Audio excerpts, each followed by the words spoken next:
We got racism, systemic racism, redlining, all types of problems. And now we have to worry about Karens of the world. And it's crazy, the last video I seen of a Karen was this older Karen, of course, white lady. She was in the park, and it was, if I'm not mistaken, I think it was a Hispanic lady, was with her child. Her child was driving one of those Power Wheels, those small little, cars that the little children drive, right? And the white lady, Karen, the old Karen, said to her, I don't know why you are allowing a little kid to drive a car inside the park. Well, you know that little kid doesn't have a driver's license. You ought to be ashamed of yourself. I should call the cops. And she was dead serious. Dead serious. She really thought that that Power Wheels toy car was a real car, but just a smaller car, and that little kid that was driving it should have had a license in order to drive it in the park. And this is crazy to me. But you have the Karens of the world, you have the Kevins of the world. And these white people feel entitlement.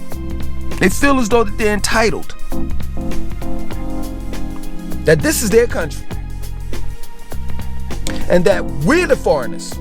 As if they didn't come here, their forefathers didn't come here, kill the indigenous people of this on this land, and take over. And that's what's so funny to me when we start to talk about illegal aliens, as if white people are not illegal aliens. And it just bugs me out how the Karens and the Kevins of this world will be quick to call the cops. Now, I heard that I think it was the mayor or the governor has made it I forgot what kind of law it is, but it basically has made a law where if you call the cops in the state of New York and it's about a minority and that minority didn't commit the crime or didn't do what you said they did, you can be charged. Hate crime, I think. Yeah, for a hate crime. I think that should be in all 50 states. Because this is ridiculous. I remember one incident. I had an incident one time, right? And I'm surprised. I'm very amazed that they didn't call the cops on me. Had they had a right to call the cops on me? No. I don't think the cops would have did anything. Because they were definitely in the wrong. And I'm going to explain it to you. And I hate seeing this. And I hate seeing it because most white people do it. It's a leash law. You're supposed to have a leash on your dog at all times. It is against the law in several states. But white people seem to not care about that law. And it's crazy because white people and just people outside the black race will be quick to say black people commit crimes. We're the race that commits the crimes. No. White people, they don't call it crimes. They just disobey. They're disobedient. They disobey the law, but they don't commit crimes. But anyway, so it's a couple years back.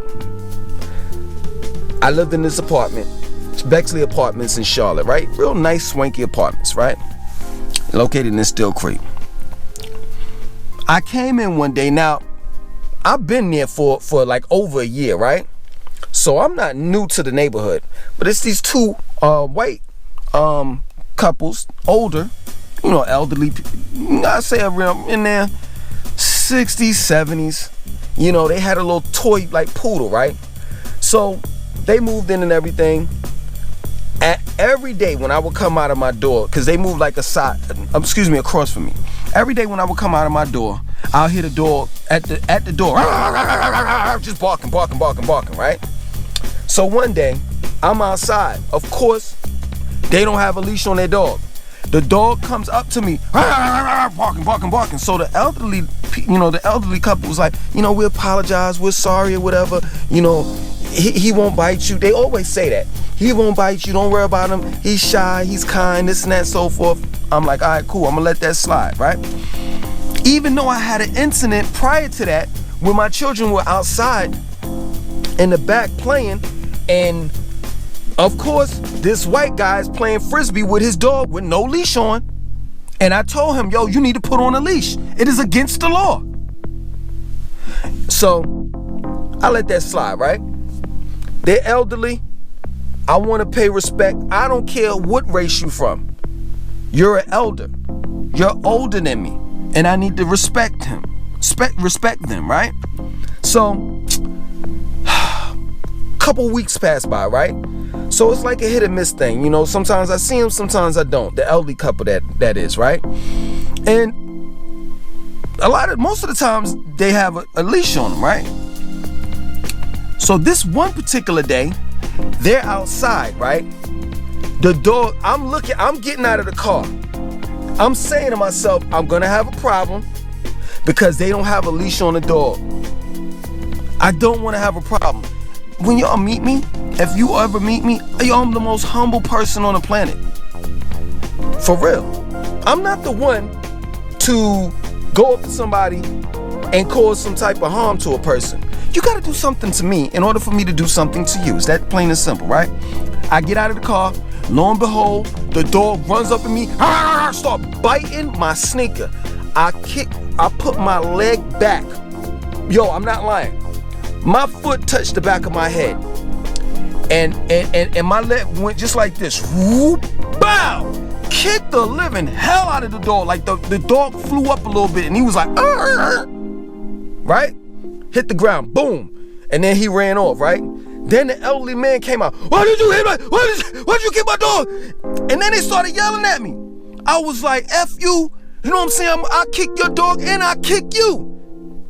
And it was like, they started, freezing up or whatever. And they was like, we're sorry, we apologize. And then she picked up the dog and was like, why did you have to kick him, dog? I'm like, yo, ma'am, he was biting me.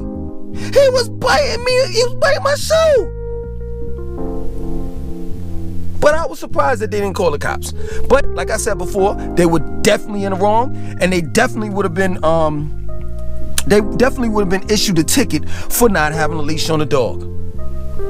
But it's just like white people, man, y'all have to do better. Y'all definitely have to do better. Not only do you have to change as far as dealing with race relations, but you just got to change your entire self.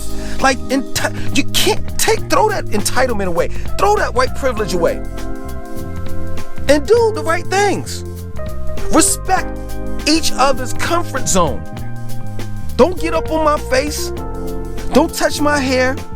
Don't be on some mess when your dog runs up to me talking about something. Oh, he's just a loving dog. No, it's obvious I don't want your dog near me. Period. That plain and simple. When I be doing Postmates and I drop off food, all I hear is row, row, row.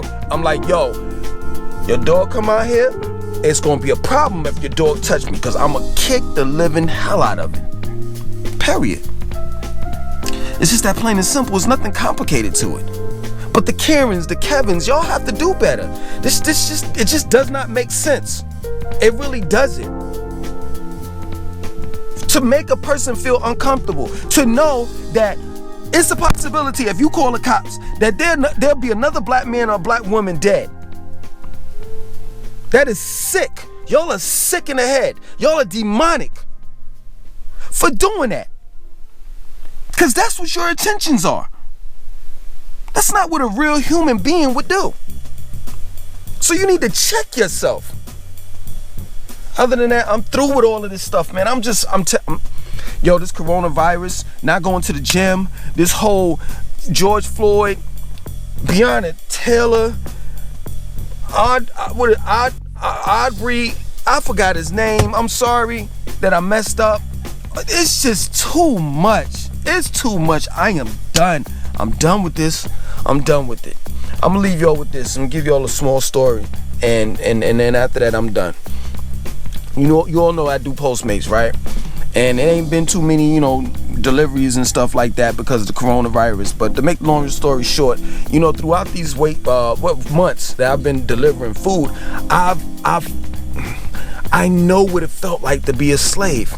I know what it felt like to be in the Jim Crow times, because the Jim Crow era, because like when these people, when you go to the restaurants, these people treat you like you're a slave. They'll tell you gotta wait over there. They don't want to touch you. They don't want to be around you. They want you to wait outside of the restaurant, and then somebody will come and give you the food. It's like, yo, this coronavirus, I now know what it feels like to not to say like I totally know what it feels like, because I don't. You know what I'm saying? I never was a slave, but this coronavirus has given me this feel, you know what I'm saying, that I know I got a feeling of how my ancestors were treated. And I'm gonna tell you, yo, man, there's been many nights that I went home and said, you know what, I ain't doing this anymore. Because it makes you feel like you're lesser than a human being. Straight up. When you have to walk in the other door instead of walking in the front door. When somebody has to give you the food that you're delivering through a plastic flap.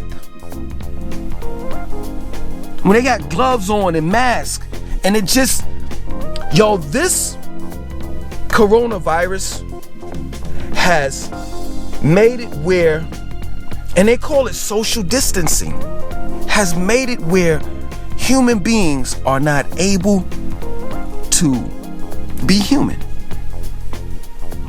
So therefore, we treat one another as if we're not human.